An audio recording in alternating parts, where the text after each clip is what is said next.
I also watched X-Men 97, episode 10, the finale, and it's incredible. This show is fucking fantastic. I mean, I here's the thing. Like, I've never been, because like I want to be clear here. I have never been a massive fan of the X-Men. You know, growing up as a kid, I watched the Fox X-Men movies. I never really grew. I never grew to love them that much. Like I liked them, but they were never like the Sam Raimi Spider-Man movies to me. You know, they were never like the Christopher Nolan Batman movies to me. Like, I just don't see them as like formative movies that I watched as a kid. But I just want to say that this, and by the way, I didn't watch the original animated series until very recently, right? As an adult. And even as an adult watching that animated series, I was like, this is fine. This is good. It's not as good as like Spectacular Spider-Man, you know? It's not as good as like Invincible, right? Show like comic book cartoons that I think are like fucking incredible, right? That actually like stand up to like be like, no, this isn't just like a good show that like for kids. This is like a fantastic show. X-Men 97 is utterly fantastic. It raises the bar for Marvel Studios, in my opinion, right? Like this and Guardians of the Galaxy Volume 3, I think are genuinely on another level of excellence of bringing out of just being like so well written.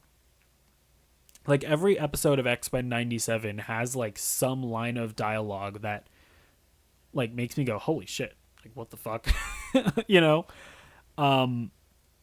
having characters that I genuinely cared about, you know, I think like obviously like the Guardians of the Galaxy movies are very good at that as well. And having genuine emotionality, right? Like moments that fucking kill you, like destroy you emotionally. This is a fucking fantastic series finale. It's so good, you know?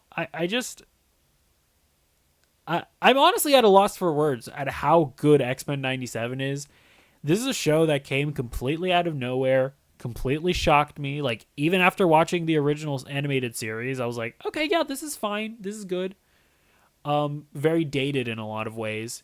And X-Men 97 somehow manages to be a perfect sequel to that original animated series that very much feels like it in tone and in and in like the characters and all of that. It very much feels like that same show, but is just so much better than the original animated series ever was. And yeah, like the animation is phenomenal. It's just it's something else, man. This show is something else. And I'm glad it exists. I implore everybody to go watch this. If you've never seen the original animated series, you don't necessarily need to. I think it's like, if you want to go down that path, I'm not going to discourage you, but I don't want anybody to be like, well, I don't really feel like watching like the original animated series, so I'm just going to skip this. No. Go watch X-Men 97. It does a very good job of standing on its own and bringing everybody up to speed on what they need to know and all that. If anybody's out there is going like, yeah, it's an animated series. I want to watch an animated series. Shut up. Grow up. Grow up and watch cartoons.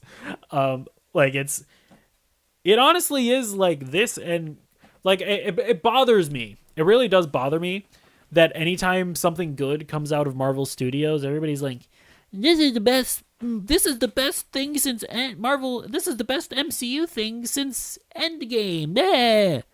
Motherfucker, the barometer should be like, is this the best thing since Guardians of the Galaxy Volume 3? The barometer should be, is this the best thing since X-Men 97? Because Guardians of the Galaxy Volume 3, and I like Avengers Endgame, but Guardians of the Galaxy Volume 3 and X-Men 97 are way better than Avengers Endgame. But yeah, the show is amazing. Go check it out. And yeah, that's going to be it for this episode of Nerdy Movie News Roundup. It is the show where we round up all the latest news in the world of nerdy movies and blah, blah, blah, blah, blah. And I'll see you in the next video. Goodbye.